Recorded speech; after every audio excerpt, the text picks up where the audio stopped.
Welcome to Elle Said What. And today I wanted to talk about a lawsuit filed in California because I think that this is fascinating. And the first question that came to mind is when I read about this is, are dating apps ruining lives? Are dating apps ruining lives? Okay, Jeffrey Burrill, who was a Monsignor for the Catholic Church. Well, Jeffrey Burrill, he downloaded the Grindr app in 2017. And being a Monsignor for the Catholic Church, being a priest, Burrill has taken a vow of chastity. So homosexuality cannot be ignored in Jeffrey Burrill v. Grindr. But at the end of the day, the Catholic Church says that as a priest, Burrill took a vow of celibacy. No sex. No matter, with a male or female, doesn't matter how the other person identifies. So Burrill is not suing the Catholic Church. The church is an established religion. And then once everything came out, which is fascinating how everything came out, the church did offer Jeffrey Burrill, Monsignor Burrill, a different position.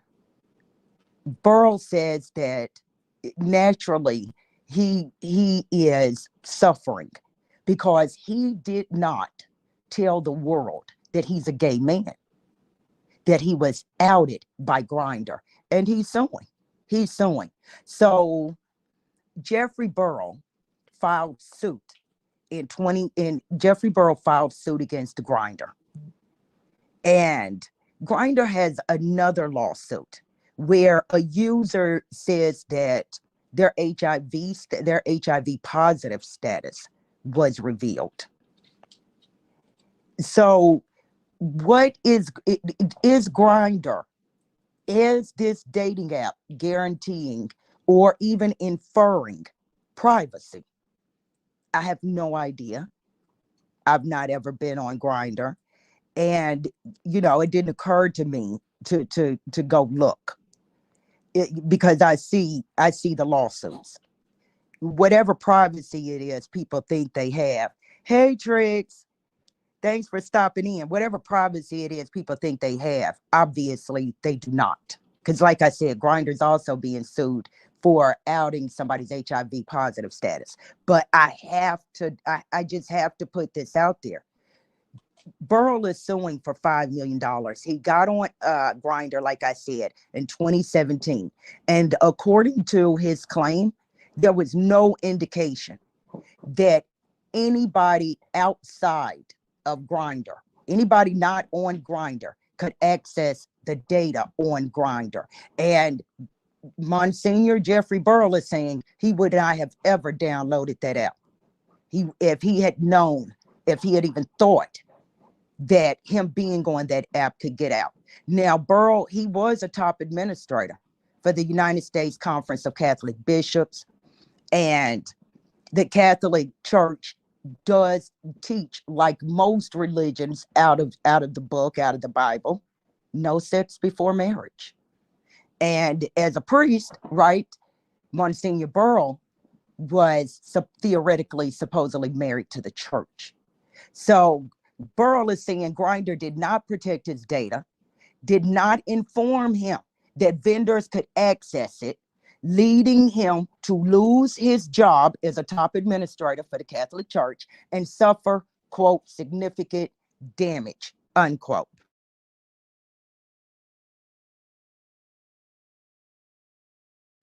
So a spokeswoman from Grindr told Washington Post. WAPO quoted this spokeswoman as saying that Grindr intends to respond vigorously to these allegations, which are based on mischaracterizations of practices relating to user data. So basically, this is kind of like the takeaway.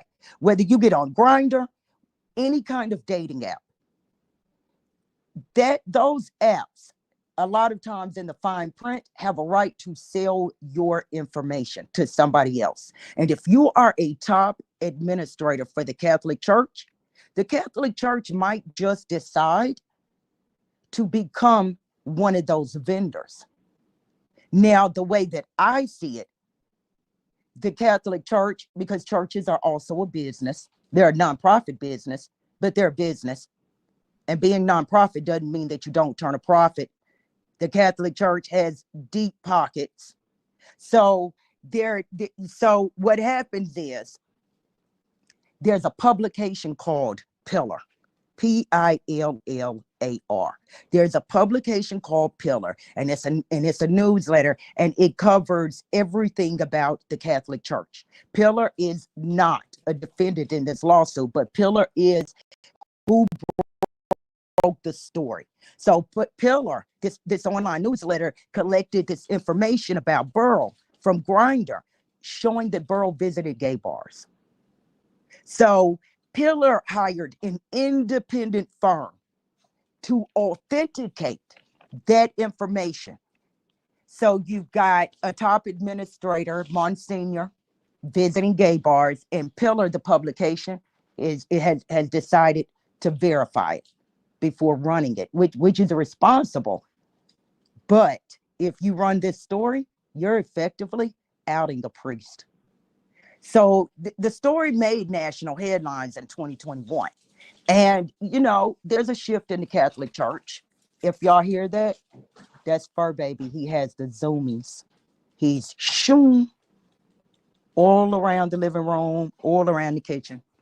So anyway, Burrill was asked to resign after the data was authenticated, according to a spokeswoman for the Catholic Laity and Clergy for Renewal.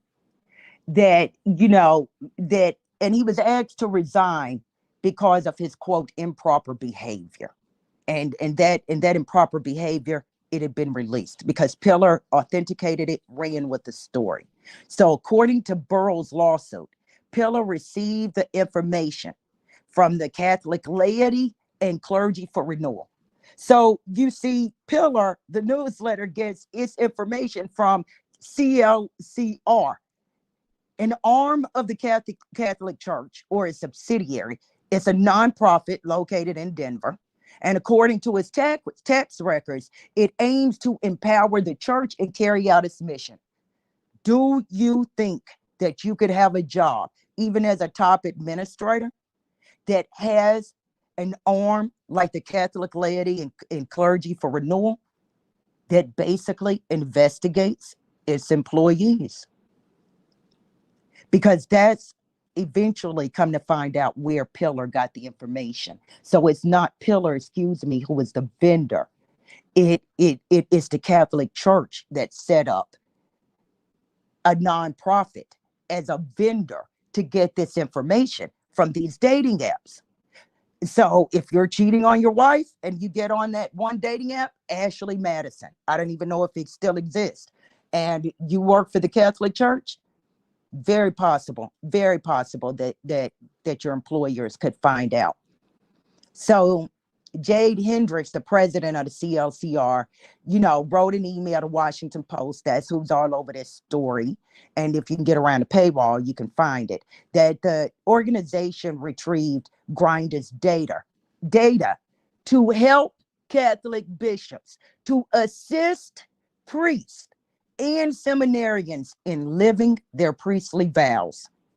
I can probably think of 2 or 3 ways off the top of my head that you could assist priests in maintaining their vows, and seminaries include bishops, right, without becoming a vendor and running into dating apps and running investigations on them. I wonder who else they're vendors for. So according to the lawsuit, Grindr sold Burrill's data from 2017 to 2021. That's 4 years of data. And, I feel like with Burrill thinking that his privacy was being maintained, I feel like Burrill probably acted very freely. especially if he was, out going to gay bars. So that what I'm showing on screen now is just where Burrill filed suit. And this is the pillar that broke the newsletter that broke the story. And of course, there's Grindr. Grindr. If Grindr is inferring or telling or guaranteeing users some sort of privacy, no one's going to know that you're on Grindr. Pretty much is your understanding from reading that information when you download the app. Then yeah, Burrill has a case. Burrill has a case. He would have an expectation of privacy. And I know there are a lot of people who are going to get hung up just on the fact that a priest is not acting as though he's celibate, and that a priest, is hiding the fact that he's homosexual. But, with Burrill, this is more about him expecting privacy and his world being turned upside down, because all of a sudden, everybody in this man's world, colleagues, friends, family, knows that he's gay. And I can imagine the type of isolation that comes along with that. So, Burrill's attorney says that, they want answers so that other users can be warned. And in Burrill's lawsuit, he's not just thinking of himself. He actually asked the California court to basically force Grindr to warn users that their data and that their information could be sold. So, you know, Burrill, he was offered a position in 2022, like I said, as the parochial administrator of a parish in La Crosse, Wisconsin. So, this is a complete uproot, and this story made national news. And why would Burrill think that that the people at this parochial school didn't read the pillar? So Burrill turned it down, and of course he said he needed to get himself together. There's a former employee of Grindr named Ron DeJesus, and he is the former chief of privacy, and he was the chief of privacy for Grindr. And according to Ron DeJesus, he was fired by Grindr last year after raising concerns to corporate about users' privacy. Ron DeJesus may be the key to, Burrill's lawsuit prevailing. So what about Grindr selling data? What about any dating app selling data? Do you think that users have a right to know? Heterosexual, not heterosexual, does it make a difference if that app is going to sell your data and you expect it to have privacy? I want to say this before I go. I want to say that even though I can only imagine how Jeffrey Burrill has been isolated, how his world was turned out upside down, and this likely includes family. I'd like to say to people going through what Jeffrey Burrill is going through is there's always a flip side to a coin. And the flip side is Jeffrey Burrill is no longer hiding a secret as to a major part of himself, and that this is a type of freedom. And yes, it's new to him, and I can get it. He's probably terrified, but he is free.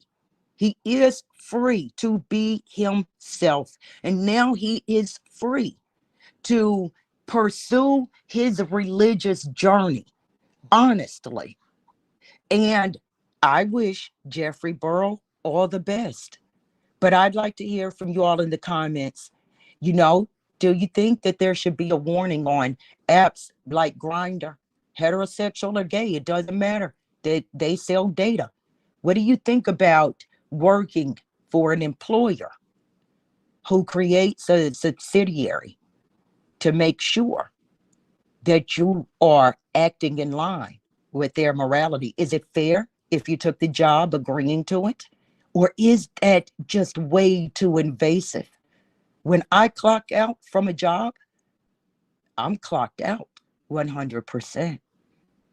If I'm not wearing your uniform and I'm out living my life, I require the type of freedom that when I clock out, the boss clocks out from being my boss. Well, thanks for listening. Don't forget to hit the like button, leave me a comment, and share this live stream. I'd like to know what you all think.